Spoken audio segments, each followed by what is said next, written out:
Boa noite. Bom, em primeiro lugar, quero agradecer muito, aí, se eu estou organizando aqui o meu cronômetro. Pronto. Quero agradecer muito o convite, participar de um fórum de carreira. Carreira é um tema que me encanta. Carreira lembra caminho, lembra estrada, lembra movimento, né? Lembra a ligação entre dois pontos, né? A ligação entre o hoje e o amanhã, entre o presente e o futuro. Eu estava ouvindo atentamente o doutor Paulo Afonso falando, gostei muito de várias coisas que o senhor falou, principalmente aquele momento que você falou que você se lembra de uma época em que você usava calça boca de sino, né? A maioria aqui não sabe o que é isso, né? Era uma moda que tinha lá na década de 70, eu usei muito também boca de sino, e quero falar, inclusive, um pouquinho de algumas percepções que eu não tive na época, e que, se tivesse, talvez eu tivesse construído para mim mesmo uma carreira melhor. O Paulo também falou uma palavra que é fundamental para todos nós, que é a palavra competitividade. O Brasil precisa ser competitivo no mercado internacional, assim como as empresas precisam ser competitivas no mercado onde atuam, e cada um de nós, dentro da sua atividade, dentro do seu trabalho, da sua profissão, da sua carreira, também tem que ser competitivo, né? Você está competindo pelo emprego, está competindo pelo cliente, está competindo pelo cargo na organização, e nós não podemos esquecer que o pressuposto da competitividade, aquilo que garante a competitividade, seja do país, da empresa, ou de cada um de nós como profissionais, é a competência. A competência é o pressuposto da competitividade. Antigamente, nós dizíamos que quem não tem competência não se estabelece. Hoje dizemos que quem não tem competência não compete, quem não tem competência não constrói para si mesmo uma boa carreira, né? Mas eu queria só acrescentar uma coisa que você falou, Paulo. Você falou assim, é importante que a gente invista em educação, em qualificação profissional. Sem dúvida, outros países fizeram essa lição de casa, talvez nós não tenhamos feito com a intensidade que deveríamos ter feito, e, por isso, perdemos competitividade no mercado internacional. Não é a única coisa, existem também políticas públicas, mas isso é claro que é essencial. Agora, eu queria acrescentar mais um componente. Você falou em educação geral, uma visão geral do mundo, dos fatos, e uma qualificação técnica. Eu queria colocar mais um elemento aí que eu acho que é fundamental para a construção da carreira, que é a palavra autonomia. A autonomia é a pessoa puxar para si a responsabilidade pela construção da carreira.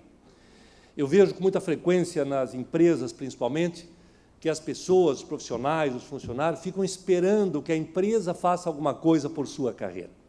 Cara, não é assim. A carreira é sua, não é da empresa. A empresa tem um emprego. O emprego é da empresa. Você tem uma coisa chamada empregabilidade, que é capaz de pegar aquele emprego, de manter-se naquele emprego. Portanto, é a responsabilidade de cada um, sim. E nós, infelizmente, vivemos em um país que é um pouco paternalista.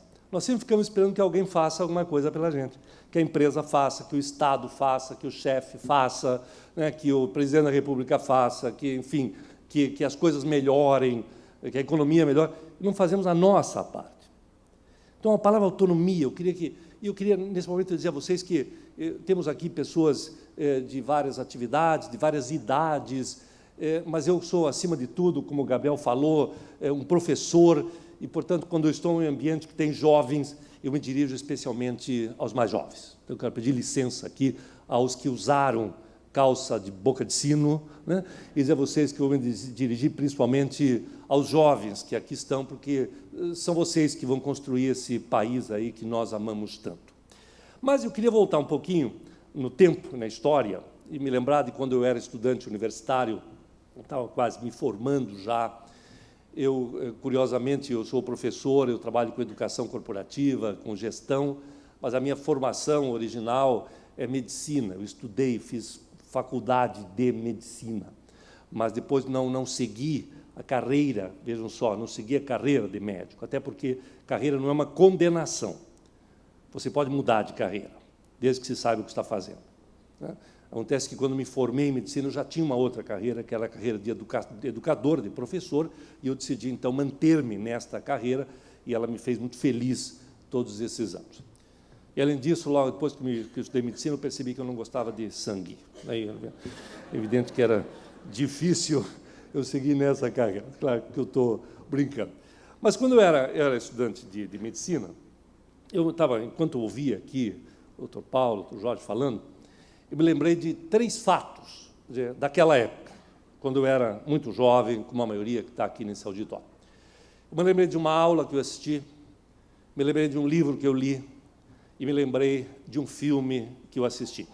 Então, eu quero contar um pouquinho para vocês sobre esses três fatos, antes de dar a vocês alguns elementos um pouco mais estruturados com relação à construção de uma carreira. A aula que eu assisti foi de um professor nosso de pediatria, professor Israel Cate. Estávamos já no 6º ano da faculdade, e ele ficava falando o tempo todo que ele ia dar uma aula especial para nós, que não era exatamente uma aula de medicina, não era uma aula de pediatria, era uma aula que ele chamava de aula da mala. E ele falava muito da aula da mala, e ninguém entendia muito bem o que isso significava, e todo mundo ficava cobrando dele: professor, e a aula da mala, quando é que você vai dar a aula da mala? Ele falou: calma, eu ainda vou dar a aula da mala para vocês vão gostar muito. Ele ficava fazendo suspense com a aula da mala, até que no final, já assim, estávamos já terminando, faltavam alguns dias para que nós terminássemos as nossas atividades, ele deu a tal da aula da mala. E o que ele chamava de aula da mala? Ele dizia o seguinte: olha, daqui mais alguns dias vocês vão receber um diploma, e vão pegar uma mala e vão sair por aí. Mas para onde que vocês vão? Como é que vocês vão daqui para frente, depois de sair desse útero que é a faculdade, onde tudo é protegido, tudo organizado, onde as pessoas decidem as coisas para você? Agora você tem um diploma e você tem que cuidar da sua vida, você tem que seguir o seu caminho, você precisa pegar a sua mala. Esse era o tema da aula da mala. Muitas coisas que nós falamos, que ele falou naquela época para nós, eu confesso para vocês que nós não entendemos muito bem. Mas uma coisa ele disse, eu me lembro muito bem, ele disse assim: olha, daqui a muitos anos, vocês vão se encontrar, vocês, os colegas que estão saindo agora da faculdade, vão se encontrar. Então, vão fazer encontros, no começo vão fazer encontros anuais, depois vão fazer encontros a cada 5 anos, né? Depois vão perceber mais tarde que já nem todos estarão nesses encontros, né? Mas vai ser muito bom vocês fazerem esses encontros para lembrarem da época da faculdade, da época que vocês eram os jovens que são hoje e tudo mais. E aí vocês vão perceber o seguinte, que mais para frente, vocês vão perceber que alguns de vocês construíram carreiras brilhantes e outros não. E esses que construíram carreiras menos brilhantes que os outros, não necessariamente são médicos piores ou médicos menos bem formados do que aqueles que construíram carreiras brilhantes. Aqueles que construíram carreiras brilhantes foram aqueles que prestaram atenção em alguma coisa a mais, além daquela técnica médica que aprendemos na faculdade. Essa é uma historinha que eu vou contar para vocês, daqui a pouco eu vou trazer mais alguns elementos que nós vamos encaixar com essa aula. O filme que eu assisti naquela época, quero ver se os meus colegas que usaram calça de boca de sino aqui lembram, um filme chamado Easy Rider. Easy Rider. Sem Destino. Peter Fonda, Dennis Hopper e Jack Nicholson. Aliás, o primeiro filme do Jack Nicholson. Vocês sabem que é o Jack Nicholson. Até hoje ele é um grande ator, é um dos monstros sagrados de Hollywood. Foi o primeiro filme dele, portanto, ele era bem novinho. E como é que era a história? Eram 2 amigos que tinham motocicleta Harley Davidson e que viajavam pelos Estados Unidos, de cidade em cidade, sem destino. Daí o nome do filme. E aí, numa das cidades que eles pararam durante alguns dias, eles conheceram um terceiro jovem, que era justamente o Jack Nicholson, que era um advogado que morava naquela cidade, mas que estava um pouco aborrecido com a vida monótona que levava e decidiu acompanhar os outros 2. E ele pede, então, uma carona. Ele diz assim: escuta, eu não posso ir com vocês? Vou aí de carona, vou viajar um pouco com vocês. Daí o Peter Fonda falou: ok, sobe aí. Né? Sobe aí, arrumaram um capacete de beisebol para ele, e ele subiu na motocicleta, na Harley Davidson do Peter Fonda, para seguir viagem. E aí acontece uma coisa interessante. Ele, quando sobe na motocicleta, ele olha para o Peter Fonda e diz assim: e aí, qual é o plano? Qual é o plano? E o Peter Fonda olha para ele e diz assim: o plano é não ter plano. Vejam vocês a profundidade que tem isso. Até não ter plano é um plano. E todo mundo que está aqui nesse auditório conhece alguém, tem um amigo, um parente, alguém na família, alguém que você conhece, que não tem nem sequer o plano de não ter plano. Ou seja, está totalmente perdido na vida. E aí eu me lembro uma coisa que o professor Israel Katz falava para a gente, dizia, vocês têm que entender uma coisa chamada relação de causalidade. Ele falava isso para mim. Vocês têm que perceber uma coisa chamada relação de causalidade. E aí algumas pessoas dizem assim, como é casualidade? Não, não é casualidade, é causalidade, ou seja, cada efeito tem uma causa. Tudo o que acontecer, se você vai ter uma carreira brilhante no futuro, isto é um efeito, é um resultado de uma causa de hoje. Porque o futuro, gente, muitos jovens ainda não perceberam isso, mas o tempo passa muito rápido. E tanto o futuro quanto o passado, não se iludam, eles existem contidos no presente. E o futuro, que hoje é futuro, vai virar presente. E quando ele virar presente, ele será tão melhor ou tão pior, a depender daquilo que você fez no presente atual. Ponto. Isso é relação de causalidade. O que você fizer hoje vai repercutir no seu futuro. Então, você vai construir o seu futuro. Agora, se você não tem nem o plano de não ter plano, meu caro, alguém vai construir o futuro para você e talvez você não goste da maneira como o futuro foi construído para você. Então, eu contei de uma aula, contei de um filme, e quero contar de um livro, que foi que eu li naquela época, que foi um livro difícil de eu entender, já reli esse livro várias vezes, um livro de um filósofo grego chamado Aristóteles. Aristóteles foi um dos grandes sábios da antiguidade, foi um dos 3 que começou a construir o chamado pensamento ocidental. Ele escreveu sobre vários temas, sobre filosofia, evidentemente, sobre política, sobre ética, sobre biologia.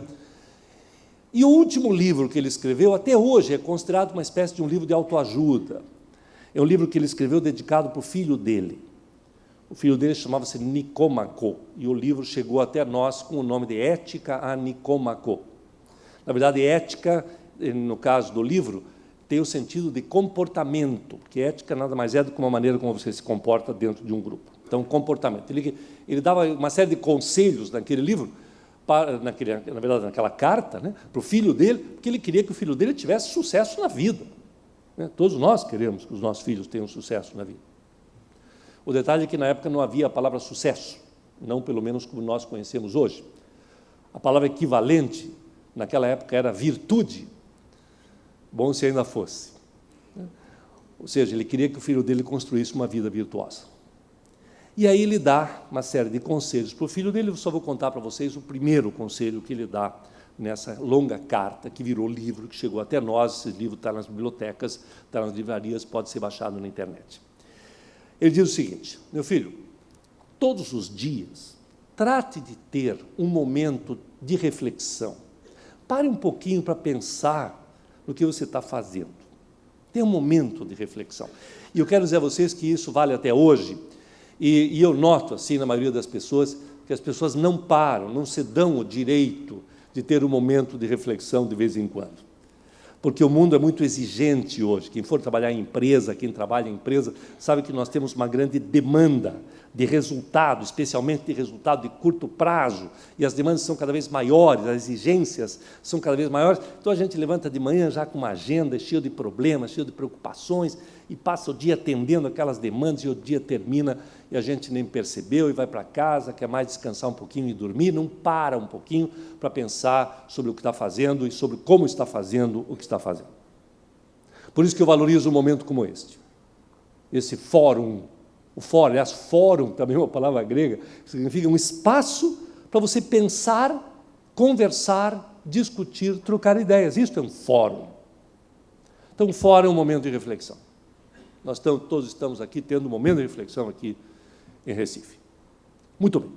E aí, nesse momento de reflexão, disse Aristóteles ao seu filho, você vai se fazer sempre 3 perguntas. E todos os dias você vai se fazer as mesmas 3 perguntas, porque aí, sabe o que vai acontecer? Você vai acompanhar a evolução das respostas. E quais são as 3 perguntas que Aristóteles recomendou ao seu filho que se fizesse todos os dias e que nós deveríamos nos fazer ainda hoje? A primeira pergunta era: quem sou eu? Que pessoa sou eu, afinal de contas?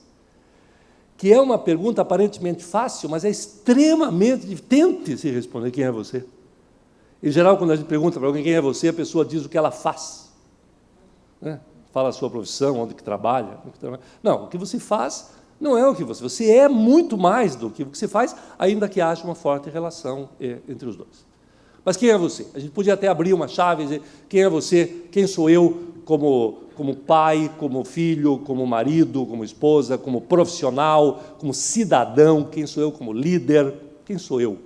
Né? Como todos esses papéis que eu represento nesta sociedade. Essa é a primeira pergunta. Tente responder. As empresas também tinham que fazer essa pergunta. Quem sou eu como empresa? A segunda pergunta é, se a primeira é, que tipo de pessoa sou eu? A segunda pergunta é, que tipo de pessoa eu gostaria de ser? Porque, necessariamente, todos nós gostaríamos de mudar alguma coisa em nós mesmos. A resposta à segunda pergunta tem que ser diferente da resposta à primeira pergunta. Se for igual, das duas, uma. Ou você está cometendo um auto-engano, enganando a você mesmo, que é comum, ou você, de fato, é uma pessoa pronta, acabada, realizada, perfeita. E hoje, provavelmente, é o último dia da sua vida. Então, é melhor que a resposta à segunda pergunta seja diferente da resposta à primeira pergunta.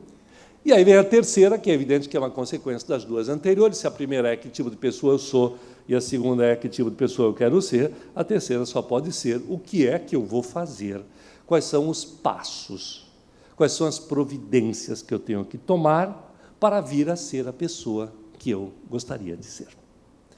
Ora, quando Aristóteles coloca isso lá no livro, né, ele cria, vocês talvez não tenham percebido, mas ele cria aquilo que hoje nós conhecemos pelo nome de pensamento estratégico. Pensar estrategicamente é conciliar. Preste atenção neste verbo, conciliar. Conciliar significa criar harmonia, fazer as pazes, né? Aproximar 2 extremos, 2 pontos, 2 pessoas, 2 ideias. Conciliar. Pensar estrategicamente é conciliar a situação presente com o futuro desejado. Então, de cara, nós temos que perceber que nós temos que ter uma visão clara, né, lúcida, de qual é a nossa situação presente, quem sou eu, qual é a minha realidade, quais são as minhas forças, quais são as minhas fraquezas, né, onde eu tenho que melhorar, o que está faltando, né, para que eu tenha uma carreira brilhante, né, e também tenho que ter uma visão muito clara de onde que eu quero chegar. Ainda que, né, senão fica que nem o gato da Alice, né, se não sabe para onde se quer ir, qualquer caminho serve, né? A gente tem que ter uma visão do que a gente quer chegar, ainda que possa mudar. Eu posso afirmar para vocês que se pode mudar. No meio do caminho, eu estava indo para lá, mas eu pensei, melhor, eu quero fazer uma outra coisa, isso é perfeitamente possível, desde que você tenha, de preferência, vencido alguns ciclos, né, porque tem gente que também não se fixa a nada. Então, pensar estrategicamente, conciliar a situação presente com o futuro desejado, né, é o que tem a ver com aquilo que nós chamamos de carreira. E cada um tem a responsabilidade pela construção da sua carreira. E as instituições, o Brasil, as escolas, as universidades, as empresas, instituições como o IEL, têm a obrigação de consubstanciar, de dar a você elementos que você vai usar para construir a sua própria carreira. O Dr. Paulo falou muito sobre competitividade. Essa tem que ser uma palavra que tinha que ficar muito na nossa cabeça. Perdemos muito tempo, né? Temos que recuperar. Bom, não dá para recuperar tempo, mas dá para recuperar espaço.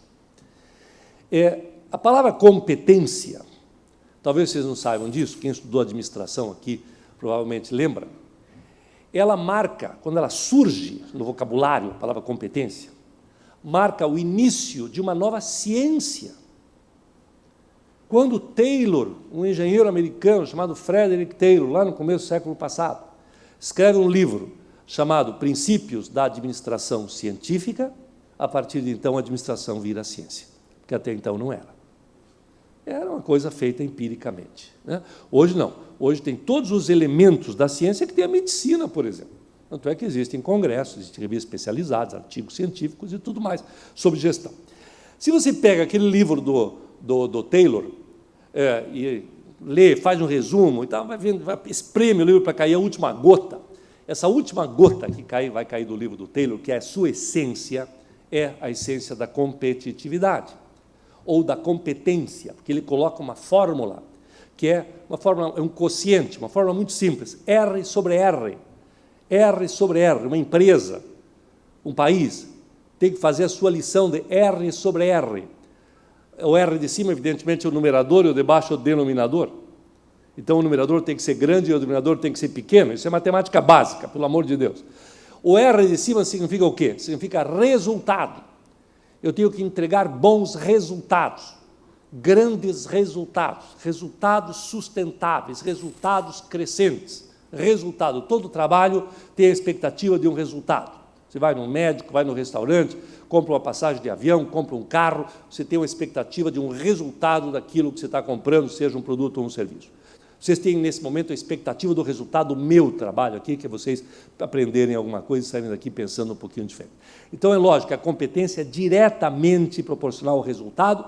Entretanto, o que nós temos que observar, e essa é uma lição de casa que nós temos que fazer no Brasil, é que a competência que me dá competitividade não é sinônimo de resultado, é apenas diretamente proporcional a ele. Mas nós temos que observar o inversamente proporcional, o que está embaixo, e esse tem que ser o menor possível.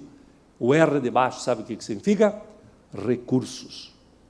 Então, não só nós temos que entregar resultado cada vez maior, cada vez melhor, com uma utilização mais racional ou menor dos recursos que estão aqui embaixo. E quando falamos de recursos, falamos de 4 tipos de recursos. Primeiro, recurso financeiro, lógico, temos que fazer mais gastando menos. Não tem nenhuma empresa que não tenha uma obsessão por cortar custo, por otimizar a aplicação do dinheiro. Não é só cortar, não é só economizar, é otimizar. O dinheiro que eu coloco aqui tem que resultar alguma coisa, tem que virar um resultado, né? Isso não é gasto, é a diferença entre gasto e investimento. O segundo tipo de recurso que nós temos que prestar atenção são os recursos naturais, porque o planeta é um só. Tem um momento que vão acabar as coisas. Nós estávamos falando aqui agora há pouco, eu moro em São Paulo, e nós estamos passando lá por uma gravíssima crise de falta de água. Então, tem que cuidar de água, tem que cuidar de petróleo, tem que cuidar de minério de ferro, tem que cuidar de terra, né? Tem que cuidar de madeira. São recursos. Agora, para isso existe ciência, para isso existe investimento em pesquisa, ciência, inovação, né? Eu tive, naquela época que eu usava calça boca de sino, Paulo, eu tinha um carro, o primeiro carro bom que eu tive, já tinha tido uns carros menores, mas o primeiro carro bom que eu tive, sabe o que era? Você vai lembrar, um Maverick. Você teve também, quando você usava a mesma calça? Né? O Maverick V8, maravilhoso, vermelho, né? O meu era amarelo. Fazia 3,5 km por litro de combustível. Se eu fosse abastecer, esquecesse de desligar o motor, eu não vencia. Muito bem. Hoje, se vai para os Estados Unidos, o mesmo aqui, já está sendo vendido aqui no Brasil um carro da Toyota chamado Prius, que é um carro híbrido que faz 35 km por litro de combustível. Então, eu tinha um carro de 3,5, tinha um carro que agora faz 10 vezes mais. O que tem entre esses dois carros? Estudo, pesquisa, inovação, desenvolvimento tecnológico. Assim como um hectare de terra do Mato Grosso, temos aqui companheiros do Mato Grosso do Sul, um hectare de terra que há 20 anos produzia 30 sacas de soja, hoje produz 65, graças ao quê? Ciência, tecnologia, investigação científica e assim por diante. Então, nós estamos fazendo essa lição, sim. Outra coisa que se tenta economizar, sabe o que é? Número de pessoas. Tem muita gente do RH aqui que sabe disso. Número de pessoas. As equipes estão ficando menores. É comum que a gente ouça que agora a minha equipe tinha 4 pessoas, agora tem 3 para fazer trabalho de 5. Né? Uma agência de banco tinha 20 funcionários, hoje tem 10. Está ficando menor o número de pessoas para fazer o mesmo tipo de trabalho, ou até mais. E é possível, perfeitamente possível. Sabe por que uma agência do Banco do Brasil, ou de outro tipo, qualquer banco, está conseguindo reduzir o número de pessoas? Por 3 motivos. Primeiro, pela tecnologia. Né? Temos computadores hoje nos ajudando. Segundo, por uma revisão de processo. Processo, que significa nós temos que estressar permanentemente os processos, diminuir uma coisa chamada burocracia. E terceiro, uma coisa que já foi exaustivamente falado aqui, que é capacitação. Uma pessoa capacitada faz mais do que 2 pessoas não capacitadas, evidentemente. E o quarto componente, o quarto recurso que nós temos que economizar, ou temos que usar bem, por favor, jovens aqui presentes, nunca se esqueçam disso, é o mais escasso de todos os nossos recursos, o mais raro, o mais caro e o único que, uma vez perdido, não pode ser recuperado. Estou falando do tempo. Hoje precisamos fazer coisas mais rápidas, o mundo tem pressa. E não adianta você dizer, depois eu recupero o tempo. O Marcel Proust escreveu uma obra de 7 volumes, chamada Em Busca do Tempo Perdido. Para, na última página do último volume, ele chegar à conclusão que não encontrou. Porque o dia de hoje você não aproveitou muito bem, você diz, hoje eu não aproveitei bem, mas amanhã eu vou aproveitar bem, amanhã existiria de qualquer maneira. Aproveite bem você o dia de hoje ou não. Usem bem o seu tempo. E você pode me perguntar assim, como é que eu sei que estou usando bem o tempo? Bom, claro que varia muito de pessoa para pessoa, de momento para momento, mas eu acho que nós estamos aproveitando bem o tempo quando estamos fazendo uma de 3 coisas. Quando estamos trabalhando, portanto, produzindo, quando estamos aprendendo alguma coisa, seja assistindo uma aula, lendo um livro, tendo uma conversa interessante, ouvindo uma música inteligente, como a do Gabriel, ou quando estamos nos divertindo, quando estamos tendo prazer. Aí estamos aproveitando bem o tempo. E olha, quer um conselho? Vá trabalhar num lugar em que você possa fazer essas 3 coisas ao mesmo tempo. Antes nós tínhamos um lugar para trabalhar chamado emprego, um outro lugar para aprender chamado escola, e um outro lugar para ter prazer, para se divertir, que aí cada um tem o seu. E que pode ser a praia, pode ser o campo de futebol, pode ser o barzinho, pode ser um cinema, pode ser um namoro no escurinho, né? Mas com certeza não é nem a escola, nem o trabalho. Hoje nós estamos tentando acabar com isso. Hoje estão desaparecendo essas fronteiras, principalmente dentro da empresa, quer dizer, empresas mais bem geridas. São aquelas onde as pessoas estão trabalhando, mas ao mesmo tempo sentem que estão aprendendo, estão ficando melhores porque trabalham ali e estão tendo prazer por estar ali. Porque o clima é bom, o ambiente é bom, tem espaço para diversão, para uma alegria, para um momento de descontração. Então, são os 3 momentos em que nós estamos aproveitando bem a nossa vida, o nosso tempo. Por último, agora eu já tenho só 12 minutos, eu queria colocar para vocês, voltando um pouco para a questão da competência, que começou com o Taylor, aí pela década de 60, lá nos Estados Unidos, na Universidade de Harvard, um psicólogo chamado David McClellan, ele falou assim, não, tudo bem, a competência da empresa, a competência do país, mas a competência, a competitividade dessas instituições vai depender diretamente da competência das pessoas que trabalham nas empresas e tocam o país para frente. Aí ele começou a falar da competência humana, competência de cada um de nós. E aí tem teses e mais teses, classificações, fórmulas para definir competências. Eu vou trazer para vocês uma dessas ideias de como é que a gente deve encarar a questão das nossas competências, que é uma divisão, uma classificação, uma categorização. Todas as competências que existem, competência é a capacidade de você fazer um trabalho, né? De você resolver um problema, de você atingir um objetivo, também a capacidade de competir, né? Competência, competitividade. Mas as competências são específicas. Sei lá, o piloto de avião que me trouxe para cá hoje tem competência de piloto de avião. O motorista do táxi tem competência de motorista de táxi. O cozinheiro tem tem competência de cozinheiro, que é diferente da competência do piloto de avião. E uma confusão que se faz muita frequência nas empresas é isso. Não perceber que para aquela função as competências não são exatamente as que a pessoa tem. Pode ser que o piloto do avião que me trouxe hoje e que vai me levar amanhã, o piloto que vai me levar de volta para São Paulo amanhã, talvez ele goste de cozinhar, então ele também tem competência de cozinha.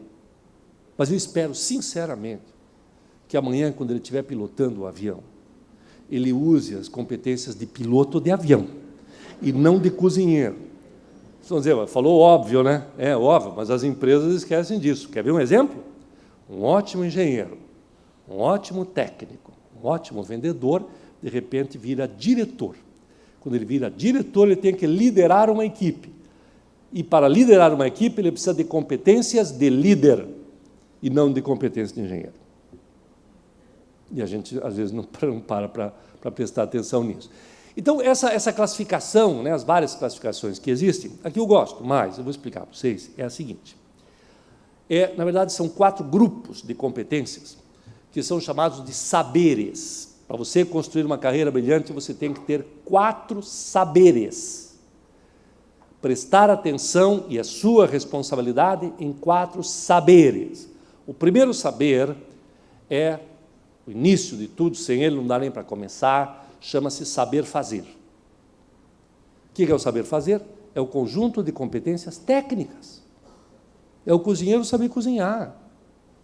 É o médico saber fazer diagnóstico e tratamento. É o motorista saber dirigir.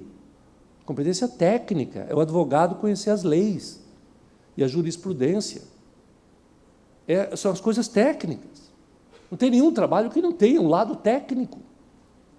Quando fala assim capacitação, muito para o lado técnico. Ok? Isso é fundamental. Tá? Fundamental. Agora, uma coisa importante, hein, gente? Eu encontro com os meus colegas de faculdade, todo ano a gente se encontra para falar sobre os velhos tempos. E sabe o que acontece? Quando os meus colegas de faculdade, nós nos formamos em 76, começam a falar de medicina, eu tenho extrema dificuldade para acompanhar. Por quê? Porque eu parei de estudar. Eu fui para outra área e parei de estudar. E eles não pararam de estudar. Se alguém se formou comigo e parou de estudar, não pode exercer medicina hoje. Porque está numa evolução permanente, não só na medicina, mas em todas as áreas, inclusive na gestão. Você não pode gerir uma empresa hoje como geria 5 anos atrás.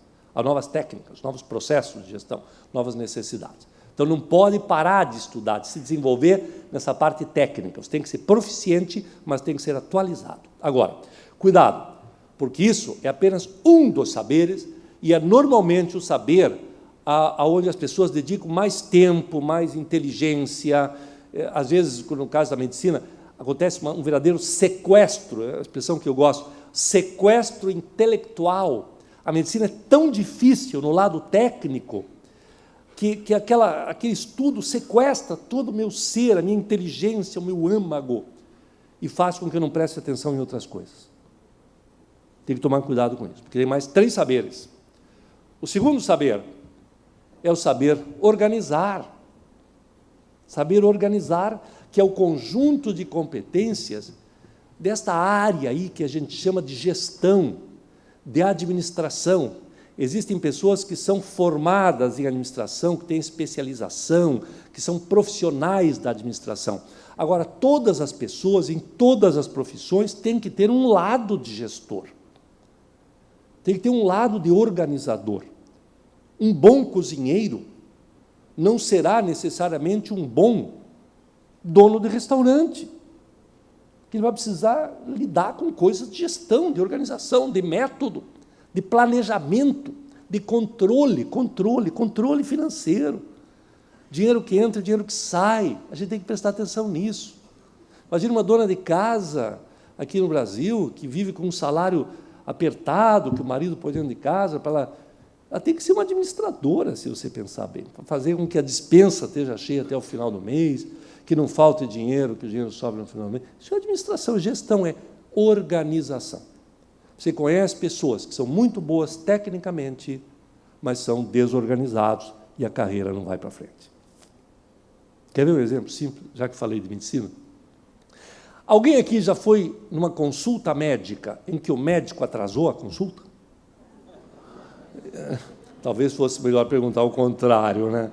Por que o médico atrasa? É prerrogativa do médico atrasar, porque, afinal, ele foi atender uma emergência e atrasou.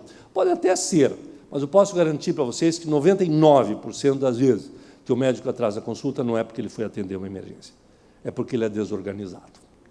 E eu falo isso em congresso médico. Tem uma coisa chamada agenda, tem uma coisa chamada gestão. A gente tem que prestar atenção nisso. Saber organizar. Se você é um bom técnico e é desorganizado, sua carreira não vai para frente. Se você é organizado, muda tudo. Só que esse é o segundo saber, tem um terceiro saber. Primeiro saber é fazer, aspectos técnicos. Segundo, saber organizar, aspecto de gestão da sua vida e do seu trabalho. E terceiro saber é o saber conviver. Você tem que aprender a se relacionar com pessoas. Quando falamos em liderança, tem muito a ver com isso. Se relacionar com pessoas significa ser um bom comunicador, deixar claro o que você está pensando. Não precisa ser um orador de massas, mas deixar claro o que você está pensando, ter capacidade de ouvir o outro, prestar atenção, cuidar do outro, se necessário for. Sabe, dar a perceber que nós existimos em função do outro. Todo o trabalho que é feito por uma pessoa é feito para outra pessoa. Esse lado humano, as competências humanas.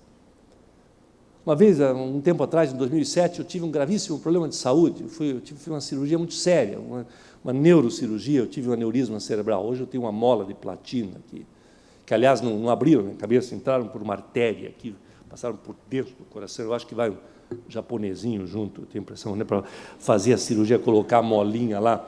Eu fui salvo pela evolução da medicina. Se eu tivesse tido um aneurisma 5 anos atrás, antes tinham aberto minha cabeça. Fiquei 15 dias lá entre UTI e semi-intensivo, não podia sair da cama para nada. Ia lá uma senhora, dona Adelaide, para me dar banho. Eu não podia nem tomar banho no chuveiro. Então, eu entrava ela com uma bacia, com água morna, uma esponja e um pano, e passava aquela esponja umedecida no meu corpo inteiro. Tem nada de ridículo nisso. E aí eu me lembro que eu fiquei amigo dela, e um dia eu perguntei para ela, escuta, há quanto tempo a senhora faz esse trabalho? Ela falou assim, há 18 anos. Eu falei, a senhora gosta de fazer esse trabalho? Ela falou, bom, se eu não gostasse, já tinha largado há 17 anos. A gente tem que fazer aquilo que nos dá prazer, pelo amor de Deus. Né? Aliás, você sabe que você tem vocação para uma coisa quando você aprende com facilidade, desempenha com eficiência, mas também quando você é feliz fazendo o que está fazendo. A vida é muito curta para ser pequena, como diz meu amigo Cortella. Tem que ser feliz.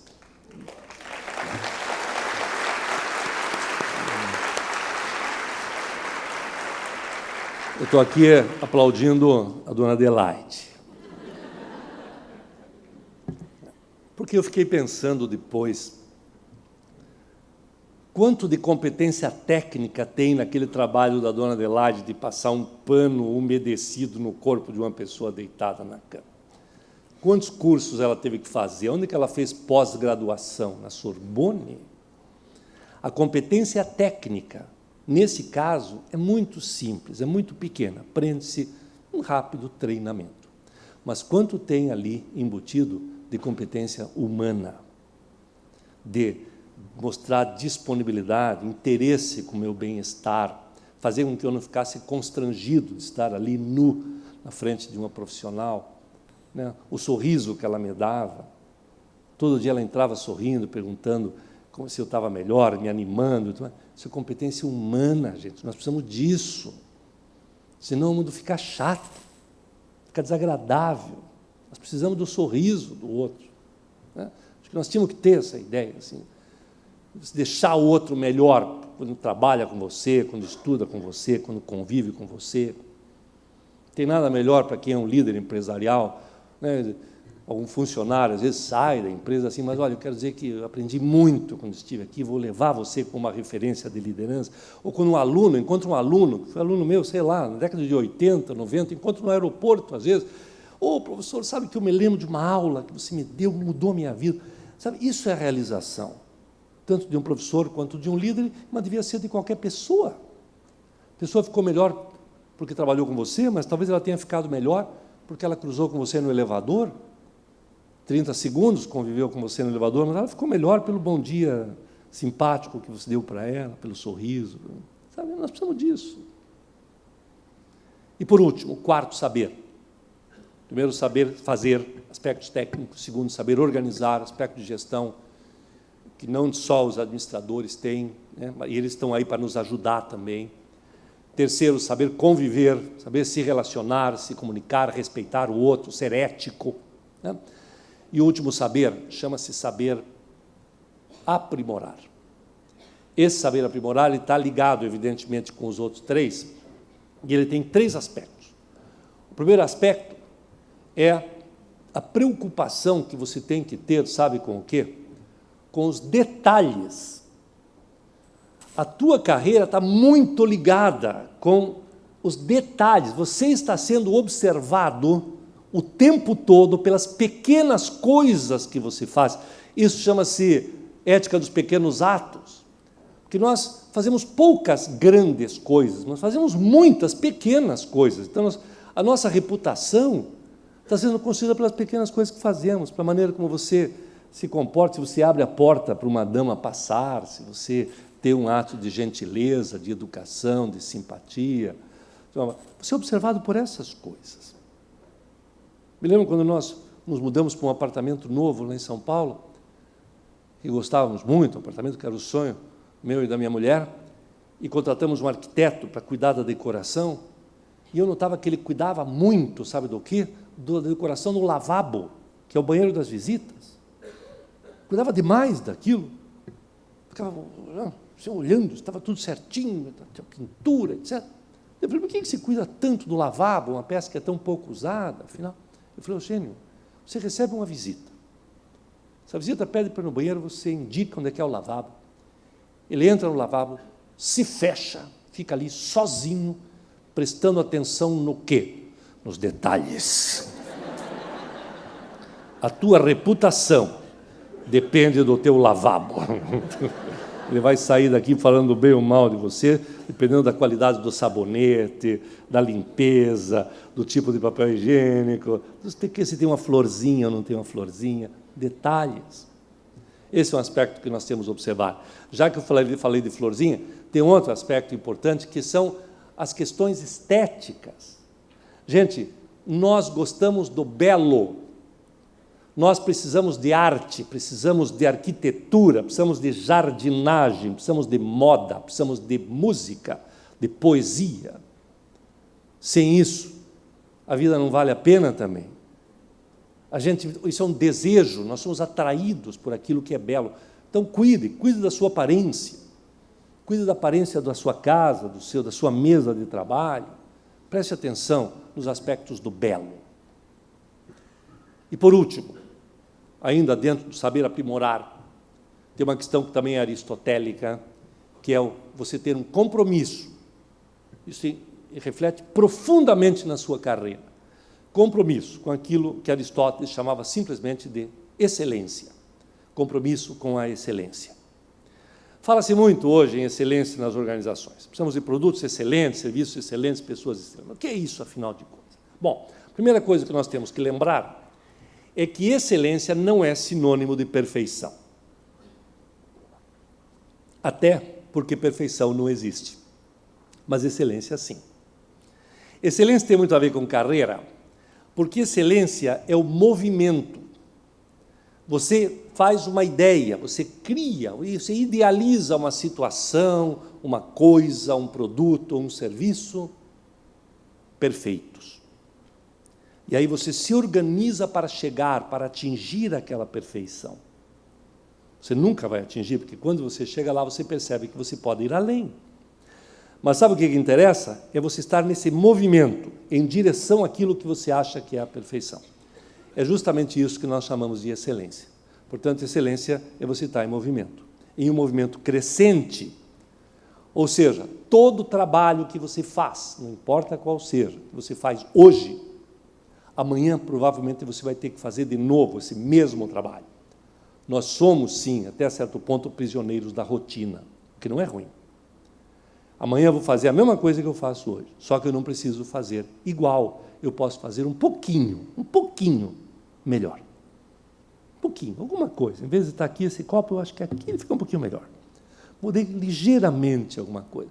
Só que depois da manhã eu faço, mas é um pouquinho mais para baixo. Aqui, tá vendo? Então, eu sempre vou melhorando um pouquinho.